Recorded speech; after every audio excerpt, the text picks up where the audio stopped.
Audiolivro Tudo por Amor a Ele, de Josué de Castro. Capítulo 6. Fiéis por amor a Ele.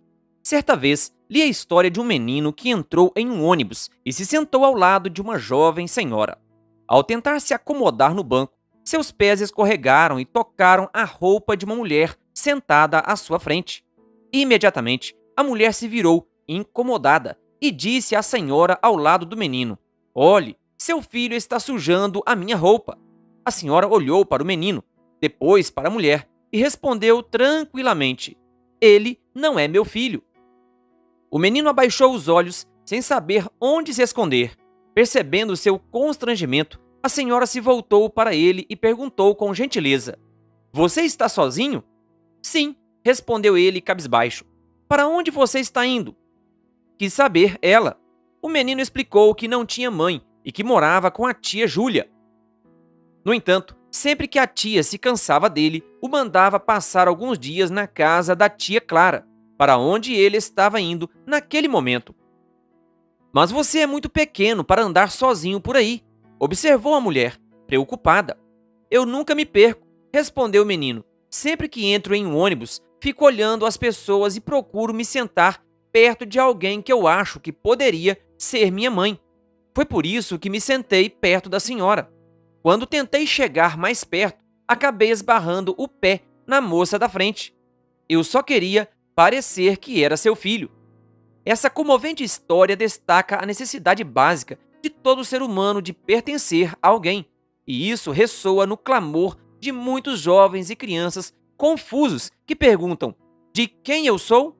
E a quem eu pertenço? Para muitos, a resposta é que não pertencem a ninguém, o que é muito triste. Todos querem ter a segurança de pertencer a alguém, de fazer parte de um grupo que os acolha e cuide deles. O psicólogo norte-americano Abraham Maslow disse que, sem um senso de pertencimento, a autoestima não se desenvolve adequadamente, e isso pode desencadear uma série de problemas. Pare agora e pense: a quem você pertence? Quem é que cuida de você? Deus nos diz em sua palavra: antes da criação do mundo, Deus já nos havia escolhido para sermos dele por meio da nossa união com Cristo, a fim de pertencermos somente a Deus e nos apresentarmos diante dele sem culpa. Por causa do seu amor por nós, Deus já havia resolvido que nos tornaria seus filhos por meio de Jesus Cristo, pois este era o seu prazer e a sua vontade. Efésios 1, versículos 4 e 5, nova tradução na linguagem de hoje. Saibam que o Senhor é Deus, foi Ele quem nos fez e dele somos. Somos o seu povo e rebanho do seu pastoreio. Salmo 100, versículo 3. Porque vocês foram comprados por preço. Agora, pois, glorifiquem a Deus no corpo de vocês. Isso não é maravilhoso? Fomos comprados, fomos tornados filhos. Louvado seja Deus, porque somos dele duas vezes. Pela criação, ele nos fez, e pela redenção, vocês foram comprados por preço. Como tudo começou. Deus se identifica na Bíblia como o Criador de todas as coisas, incluindo o ser humano. No princípio, Deus criou os céus e a terra. Assim, Deus criou o ser humano, à sua imagem. A imagem de Deus o criou. Homem e mulher os criou. Gênesis 1, versículo 1 e 27. A Bíblia acrescenta: pois ele falou e tudo se fez. Ele ordenou e tudo passou a existir. Salmo 33, versículo 9. Pois somos feitura dele, criados em Cristo Jesus. Efésios 2, versículo 10. Como Criador, Deus é proprietário do universo e de tudo o que nele existe. Por mais que tentemos, não conseguimos alcançar a dimensão infinita do poder desse Deus Criador. Há um poder incalculável na palavra de Deus. E Deus disse que as aves voem sobre a terra, sob o firmamento dos céus. Assim Deus criou todas as aves, segundo as suas espécies. E Deus viu que isso era bom. Gênesis 1, versículo 20 e 21. No quinto dia, Deus criou as aves. Sabe quantas espécies de aves existem no mundo? Mais de 11 mil, segundo a organização ambiental BirdLife International. Essas espécies de aves, com seus inumeráveis tipos de bicos, cores, tamanhos, pés e garras, estavam todas desenhadas na mente de Deus. Pelo poder da palavra eterna, elas se tornaram realidade. Deus falou e as aves simplesmente apareceram. Já pensou quanto isso nos revela sobre quem é Ele? Que Deus é esse que fala e tudo se faz? Esse é o poderoso Deus, Criador dos céus e da terra. Tudo é de Deus. Ao Senhor pertence a terra e a sua plenitude, o mundo e os que nele habitam. Salmo 24, versículo 1. Pois são meus todos os animais do bosque, e o gado aos milhares sobre as montanhas. Conheço todas as aves dos montes, e são meus todos os animais que vivem no campo. Salmo 50, versículos 10 e 11. Ele é um proprietário cósmico. Teus são os céus, e tua é a terra, o mundo e a sua plenitude. Tu os estabeleceste. Salmo 89, versículo 11. Todas as riquezas são dele. Minha é a prata, meu é o ouro, diz o Senhor dos Exércitos. Ageu 2, versículo 8.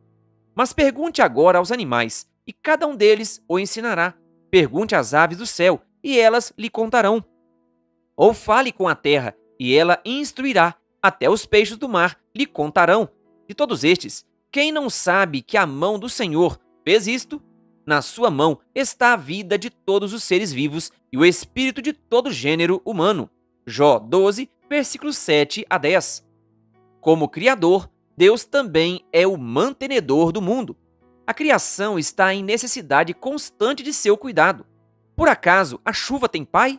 Ou quem gera as gotas de orvalho? De que ventre procede o gelo? E quem dá à luz a geada do céu? Você pode fazer aparecer as constelações a seu tempo ou guiar a ursa maior com os seus filhos?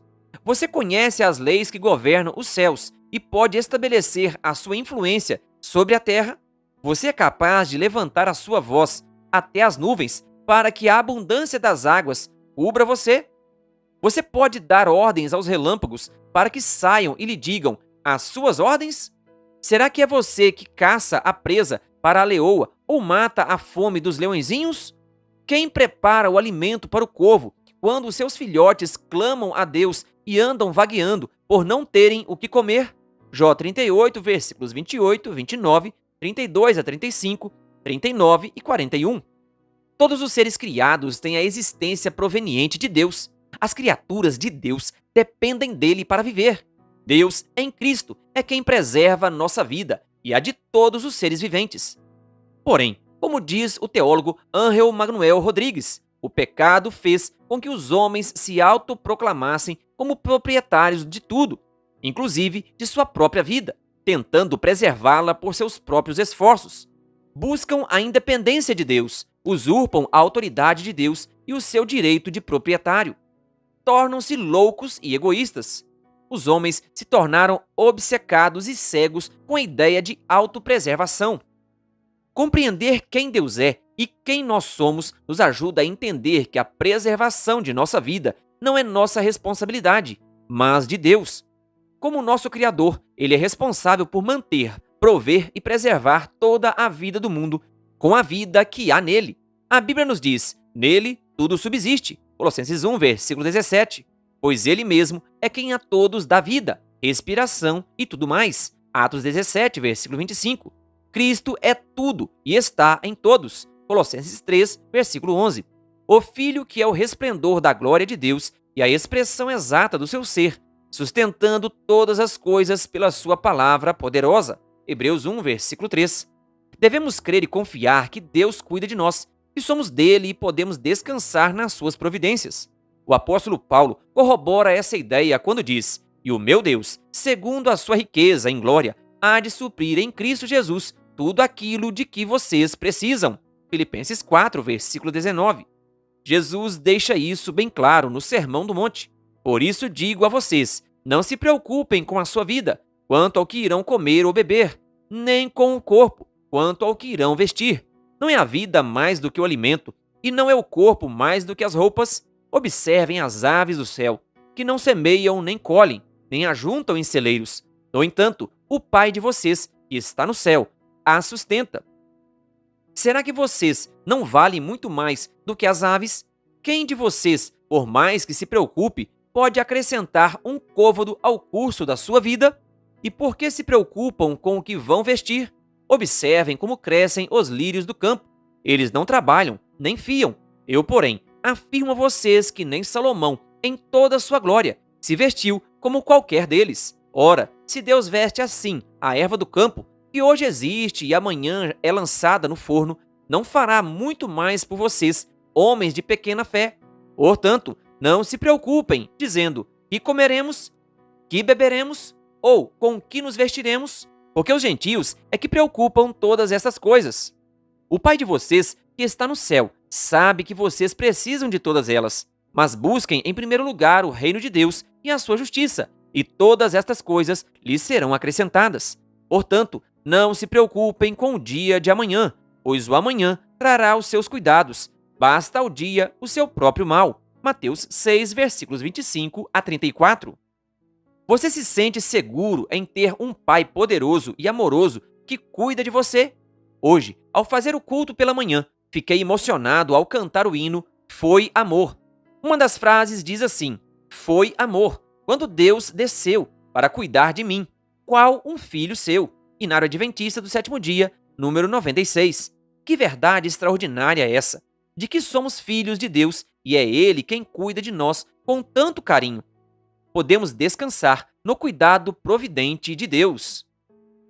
A grandeza de Deus e a pequenez do homem. O Inário Adventista do Sétimo Dia inclui uma música que a maioria de nós canta de memória. Então, minha alma, canta a ti, Senhor. Quão grande és tu, quão grande és tu. Número 62. Esse hino comunica a verdade da grandeza inalcançável de Deus. A. W. Tozer afirma em seu livro O Conhecimento do Santo: o conhecimento de Deus é uma estrada que nunca termina, uma busca que nunca chega ao fim.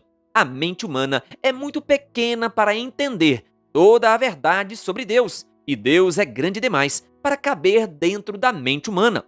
A mente finita do homem é incapaz de compreender a sabedoria, o poder, a santidade, o amor e os propósitos de Deus. Ele é infinito e, portanto, incompreensível, e devemos reverenciá-lo com humildade e adoração.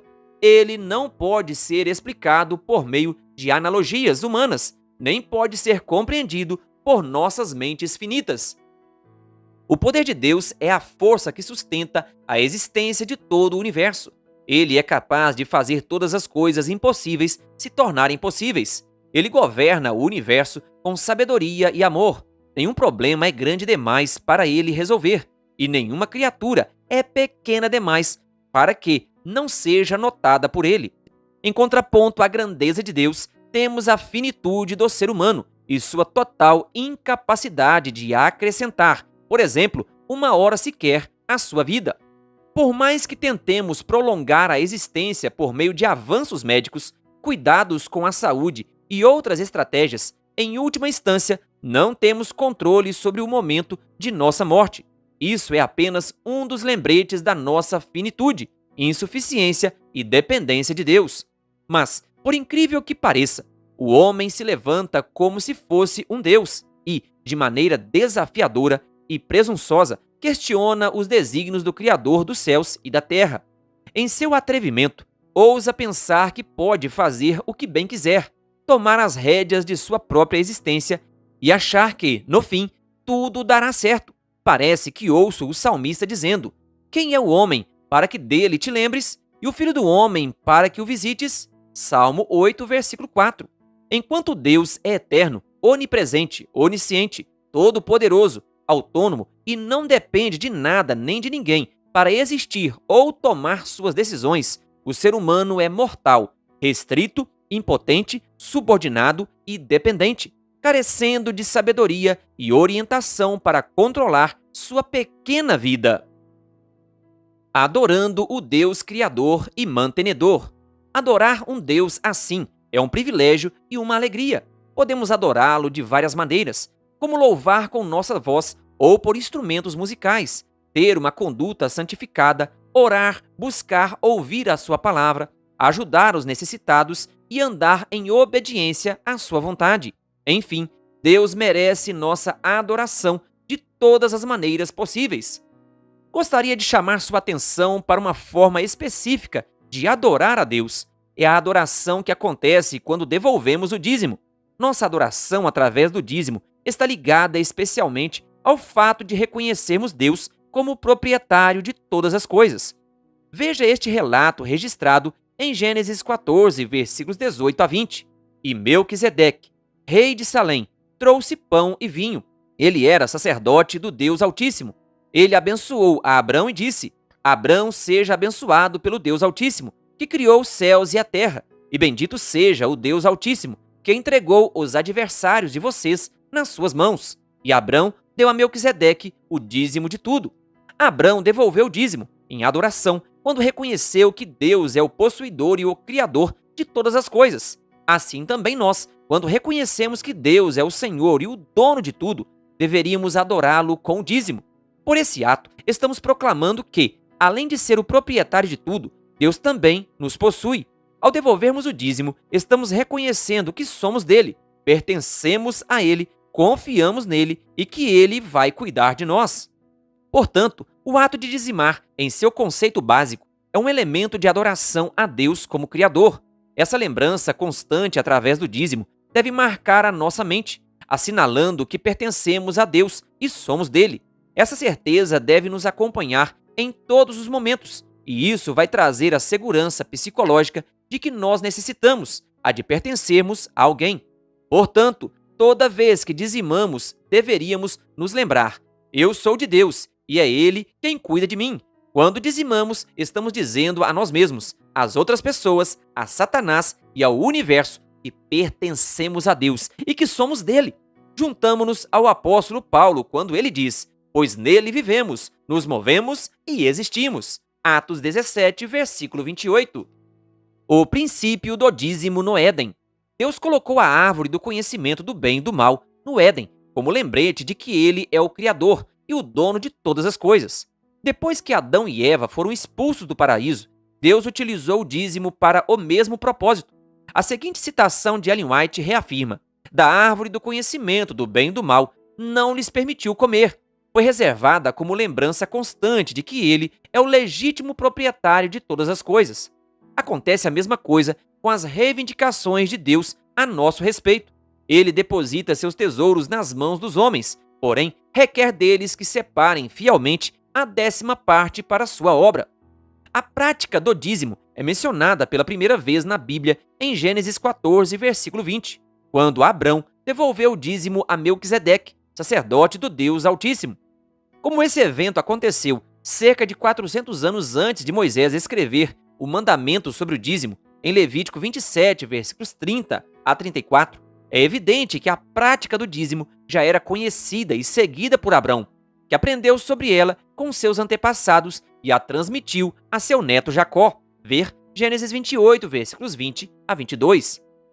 O pastor Ángel Manuel Rodrigues, em seu livro O Plano de Deus para o seu Sucesso, página 43, menciona que o dízimo era uma prática comum em outros povos antigos, como os habitantes da cidade de Ugarit, no século XIV a.C., que pagavam o dízimo ao templo como uma espécie de imposto.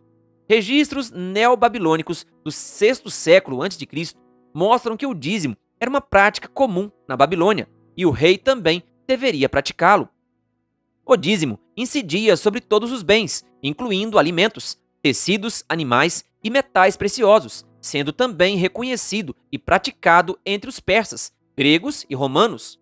Depois de Abrão e Jacó, vemos Deus dando a Moisés a ordenança do dízimo. Também todos os dízimos da terra, tanto dos cereais do campo como dos frutos das árvores, são do Senhor. São santos ao Senhor. Quanto aos dízimos do gado e do rebanho, de tudo o que passar debaixo do bordão do pastor, o dízimo será santo ao Senhor. Não se investigará se é bom ou mau, nem poderá ser trocado. Mas, se de algum modo o trocar, tanto um quanto o outro serão santos. Não poderão ser resgatados. São estes os mandamentos que o Senhor ordenou a Moisés para os filhos de Israel no Monte Sinai. Levítico 27, versículos 30 e 32 a 34. Essa é a primeira exposição mais clara que temos sobre o mandamento do dízimo na Bíblia. Também podemos encontrar o ensino sobre o dízimo no Pentateuco, ver Deuteronômio 12, versículos 6 a 17, nos livros históricos, 2 Crônica 31, versículo 11, versículo 12, Neemias 13, versículos 10 a 14, nos livros poéticos, Provérbios 3, versículos 9 e 10, nos livros proféticos, Malaquias 3, versículos 8 a 12, nos Evangelhos, Mateus 23, versículo 23, Lucas 11, versículo 42, e nas Epístolas, 1 Coríntios 9, versículos 1 a 14 e Hebreus 7, versículos 1 a 28. No Antigo Testamento, há diversas referências ao dízimo, como em Gênesis 14, versículo 20, 28, versículo 22, Levítico 27, versículos 30 a 32, Números 18, versículos 21 a 28, Deuteronômio 12, versículos 6 a 17, 14, versículos 22 a 28, 26, versículo 12, 1 Samuel 8, versículos 15 a 17, 2 Crônicas 31, versículos 5 a 12, Neemias 10, versículo 37 e 38, 13, versículos 5 a 12, Amós 4, versículo 4 e Malaquias 3, versículo 8 a 10. No Novo Testamento são encontradas várias referências ao dízimo, como em Mateus 23, versículo 23, Lucas 11, versículo 42, 18, versículo 12, 1 Coríntios capítulo 9, versículos 13 e 14, Hebreus 7, versículos 2 a 9. Portanto, o mandamento do dízimo é tratado em toda a Bíblia, tanto no Antigo quanto no Novo Testamento. O dízimo era como um indicador da saúde espiritual do povo de Deus. Quando se afastavam do Senhor, uma das primeiras coisas que negligenciavam era o dízimo.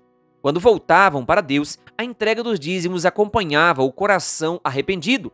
Ver 2 Crônicas 31, versículos 11 e 12 e Neemias 13, versículos 10 a 14.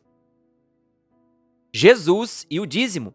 Jesus autenticou o dízimo quando falou aos líderes religiosos de seu tempo que deveriam continuar com a prática do dízimo. Ai de vocês, escribas e fariseus, hipócritas, porque vocês dão o dízimo da hortelã, do endro e do cominho, e desprezam os preceitos mais importantes da lei, a justiça, a misericórdia e a fé. Mas vocês deviam fazer estas coisas, sem omitir aquelas. Mateus 23, versículo 23. Ele os alertou para não negligenciarem a justiça, a misericórdia e a fé por causa do dízimo, e também a não negligenciarem o dízimo por causa da justiça, da misericórdia e da fé. Em Mateus 22, versículos 20 e 21, lemos: E Jesus lhes perguntou: De quem é esta figura e esta inscrição? Eles responderam: De César. Então Jesus lhes disse: Deem, pois, a César o que é de César, e a Deus o que é de Deus. O que era de César? Os impostos. E o que era de Deus? O dízimo. Portanto, fica claro a mensagem de Jesus para que sejamos cidadãos corretos em nossas obrigações civis e fiéis em nossas obrigações religiosas. Como o dízimo deve ser usado? Já que o dízimo é do Senhor e santo ao Senhor, é Deus quem determina como o dízimo deve ser usado. Aos filhos de Levi, dei todos os dízimos em Israel por herança, pelo serviço que prestam, serviço da tenda do encontro. Números 18, versículo 21.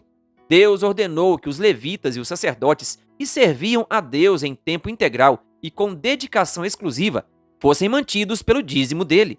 Enquanto as pessoas das outras tribos estavam plantando, colhendo, negociando e cuidando dos rebanhos, os levitas e sacerdotes estavam cuidando das coisas do templo, e foi determinação divina que eles fossem sustentados pelo dízimo. O apóstolo Paulo usa essa mesma orientação divina, da manutenção dos levitas, para aplicar o uso do dízimo aos que pregavam o evangelho em tempo integral e dedicação exclusiva em seus dias. Ele diz: Vocês não sabem que os que prestam serviços sagrados se alimentam do próprio templo e que os que servem ao altar participam do que é oferecido no altar? Assim também, o Senhor ordenou aos que pregam o evangelho que vivam do evangelho. 1 Coríntios 9, versículos 13 e 14. A prática do Antigo Testamento no uso do dízimo deveria ser aplicada ao Novo Testamento. Era a ordem do Senhor. Tanto no Antigo quanto no Novo Testamento, fica claro que o dízimo deveria ser usado para o sustento do ministério sagrado, ou seja, para a manutenção daqueles que estavam a serviço do Senhor, que serviam em tempo integral e dedicação exclusiva a Deus. Hoje, o dízimo deve ser usado para o mesmo propósito do tempo de Moisés e de Paulo, para o sustento do ministério sagrado. Isso inclui pastores, professores de Bíblia, evangelistas, obreiros bíblicos, administradores eclesiásticos e o pessoal de apoio ao ministério. O objetivo é que o pastor, pago pela igreja, não se deixe prender pelos negócios deste mundo. 2 Timóteo 2, versículo 4, Nova Bíblia Viva. E assim, sirva a causa de Deus livremente. Algumas pessoas acham que podem destinar o valor do dízimo para fins de caridade, em lugar de entregá-lo à casa do tesouro para a manutenção da pregação do Evangelho. No entanto, Ellen White adverte sobre isso. Uma mensagem muito clara e definida me foi dada para nosso povo. É-me ordenado dizer-lhes que estão cometendo um erro em aplicar os dízimos a várias finalidades, as quais, embora boas em si mesmas, não são aquilo em que o Senhor disse que o dízimo deve ser investido. Os que assim o empregam estão se afastando do plano de Deus. Ele os julgará por essas coisas. Deus não mudou. O dízimo ainda deve ser empregado para a manutenção do ministério.